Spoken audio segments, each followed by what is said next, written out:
चंद्रयान को चंद्रमा पर भेजा, चंद्र के दक्षिण ध्रुव पर जिस जगह चंद्रयान उतरा, मोदी जी ने वो स्पॉट का नाम रखा शिव शक्ति पॉइंट। क्या रखा? और मोदी जी ने महादेव का सम्मान करने का काम किया। और ये भूपेश कक्का महादेव के नाम से जुए का ऐप खोलकर महादेव का अपमान कर रहे हैं। महादेव का ये भूपेश कक्का अगर गलती से भी जीत गए, अभी क्या है, उनके आसपास में लोग घूमते हैं, कोई बेचारा भक्त होता है, वो महादेव महादेव बोलते हैं, तो जैसे लाल कपड़ा देखकर सांड भड़कता है, ऐसे भूपेश कक्का टूट पड़ते हैं। इतना डर गए हैं।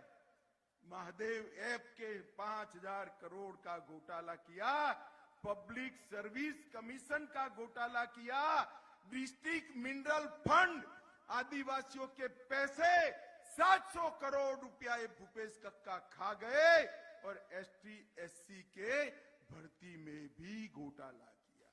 और मित्रों, मैंने तो मेरे राजनीतिक जीवन में ढेर सारे घोटाले सुने हैं। 2G का घोटाला देखा, बोफोर्स तोप का घोटाला देखा, वेस्टलैंड हेलीकॉप्टर का घोटाला देखा, सबमरीन का घोटाला देखा, नेहरू जी के समय में जीप में घोटाला हुआ था, मगर कभी गाय के गोबर का घोटाला सुना है? अरे भूपेश कक्का ने तो गाय के गोबर को भी नहीं छोड़ा, गोठान घोटाला कर कर गौ माता का गोबर भी बेच खाए। शर्म करो भूपेश। भारतीय जनता पार्टी ने रमन सिंह के नेतृत्व में इस पिछड़े हुए बीमारू राज्य को विकसित राज्य बनाया था। आपने उसको घोटाले का हब बनाकर छोड़ दिया। माताओं, भाइयों, बहनों, मैं कहकर जाता हूं, हमारे भूमिपुत्र को जिता दीजिए, कमल के निशान पर बटन दबा दीजिए।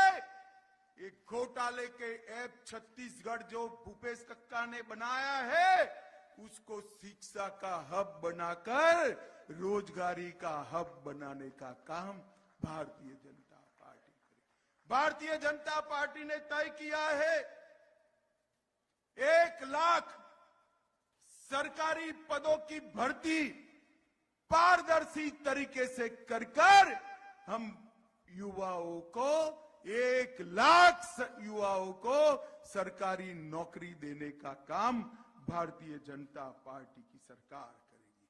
और जिन्होंने ये हजारों लाखों करोड़ के घोटाले किए हैं, जिसमें आपके विधायक भी है, चैन की नींद सो लो भाई, कुछ दिन ही बाकी है। भाजपा सरकार सारा घोटाला करने वालों को उल्टा लटका कर सीधा करने का काम करेगी। कोई नहीं बचेगा। पाई पाई गरीब आदिवासियों की, पाई पाई पिछड़ा समाज की, उनसे उगलाएंगे और सरकारी खजाने में वापस डालने का काम आज हम करेंगे। मित्रों, हमारी मोदी गारंटी है कि एम्स के तर्ज पर Chhattisgarh institute of medical science बनाएंगे। आईआईटी की तर्ज पर छत्तीसगढ़ में एक छत्तीसगढ़ सीआईटी बनाएंगे। और ये बघेल ने वादा खिलाफी के अलावे कुछ नहीं किया। शराबबंदी की घोषणा की, उल्टा पैसा कमाने के लिए होम डिलीवरी चालू की। नर्सरी के बाद स्नातकोत्तर शिक्षा का मुफ्त वादा था, पूरा नहीं किया। 10 लाख नौकरी का वादा था, पूरा नहीं किया। युवाओं को बेकारी भत्ता देना था, बेरोजगारी भत्ता युवाओं मिला है क्या? मिला है क्या? किसानों को 2 वर्ष का बोनस देना था, नहीं दिया। चिंता मत करिए, मोदी गारंटी है हर किसान का प्रति एकड़ 21 किलो धान 3100 रुपया से हम खरीदेंगे और बोनस भी 2 साल का पुराना देने का काम ये भाजपा सरकार ये मंडी टैक्स हटाने का वादा किया था, 2 गुना कर दिया। बिजली का बिल आधा करने का वादा किया था, नहीं किया। स्व सहाय जुटों का कर्जा माफ करना था, नहीं किया। 22,000 बहनों को आंगनवाड़ी में जो खाना पकाती थी बेरोजगार किया। बुजुर्ग माताओं और वृद्धाओं का पेंशन नहीं दिया। प्रति वर्ष 4 मुफ्त गैस का सिलेंडर देना था, नहीं दिया।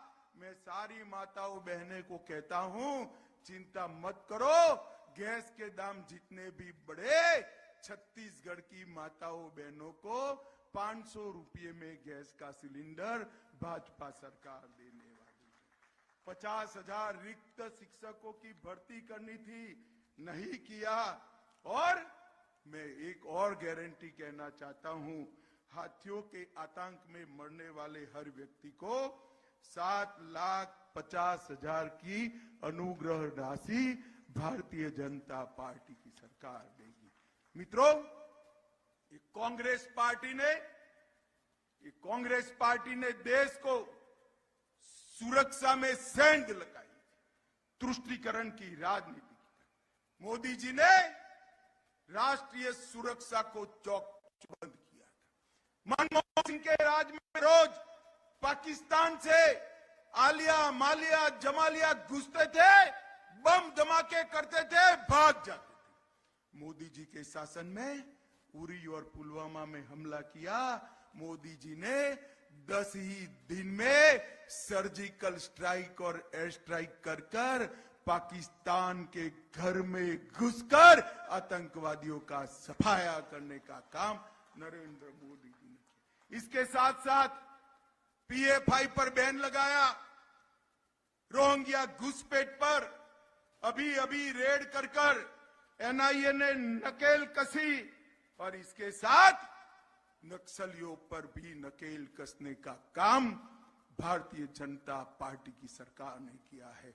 मैं आज यहां कोरबा में कहकर जाता हूं, एक 5 साल कमल फूल की सरकार बना दो, हम छत्तीसगढ़ में से नक्सलवाद को हमेशा के लिए समाप्त कर देंगे। मित्रों, समाप्त कर देंगे। मित्रों, हमारा नीति और नीयत दोनों साफ है। ये आदिवासियों की बात करते हैं, क्या दिया आदिवासियों को? कुछ नहीं दिया, हमेशा अपमानित किया। मोदी जी ने जल, जंगल और जमीन के साथ साथ सुरक्षा, सम्मान और समावेशी विकास देने का काम किया है। 70 साल में कभी भी कांग्रेस पार्टी ने किसी भी आदिवासी को देश का राष्ट्रपति नहीं बनाया। मोदी जी ने ओडिशा की गरीब घर की बेटी द्रौपदी मुर्मू को महामहिम द्रौपदी मुर्मू बनाकर आदिवासियों का सम्मान कर रही। मित्रों, 23 अलग अलग जनजातियों को सालों से अन्याय होता था, मोदी जी ने उनको दिया। भगवान बिरसा मुंडा की जयंती को आदिवासी गौरव दिन मनाया। 10 स्थानों पर आदिवासी स्वतंत्र सेनानियों का म्यूजियम बनाया और आदिवासी कल्याण के बजट को 29,000 से बढ़ाकर 1,29,000 करोड़ का करने का काम नरेंद्र मोदी जी ने। एकलव्य विद्यालय 90 से 740 बनाए। DMF के तहत 75,000 करोड़ रुपया आदिवासी क्षेत्र के विकास के लिए दिया और सिकल सेल और एनीमिया का मिशन चालू करने का काम भी नरेंद्र मोदी जी ने किया। मोदी जी ने हर आदिवासी के घर में बिजली, गैस, शौचालय, नल से जल और 5 लाख तक का स्वास्थ्य का पूरा खर्चा फ्री ऑफ कॉस्ट पहुंचाया है। मैं छत्तीसगढ़ के लोगों को कहने आया हूं, अब तक 5 लाख रुपया फ्री ऑफ कॉस्ट है। एक बार कमल फूल की सरकार बना दो, 5 लाख की जगह 10 लाख तक का सारा स्वास्थ्य का खर्चा फ्री ऑफ कॉस्ट कर दिया जाएगा। मित्रों, मुझे जाना है, थोड़ी देरी हो रही है, मगर मैं आपको कहकर जाता हूं, एक डबल इंजन की सरकार बनाइए। ऊपर मोदी जी के हाथ में कमल, नीचे भी कमल फूल की सरकार। छत्तीसगढ़ में विकास ही विकास आएगा। मुझे बताओ, छत्तीसगढ़ में भाजपा सरकार बनाओगे? हमारे भूमिपुत्र को जिताओगे? 17 तारीख को कमल फूल पर बटन दबाओगे? 24 में मोदी जी को प्रधानमंत्री बनाओगे? तो मेरे साथ दोनों हाथ उठाओ, उठाओ दोनों हाथ, विजय के संकल्प की मुट्ठी बींचो और प्रचंड आवाज के भारत माता की, भारत माता की, वंदे वंदे वंदे। आप सभी का बहुत बहुत धन्यवाद। राम राम, प्रणाम। बहुत बहुत धन्यवाद। अब मैं स्वागत के लिए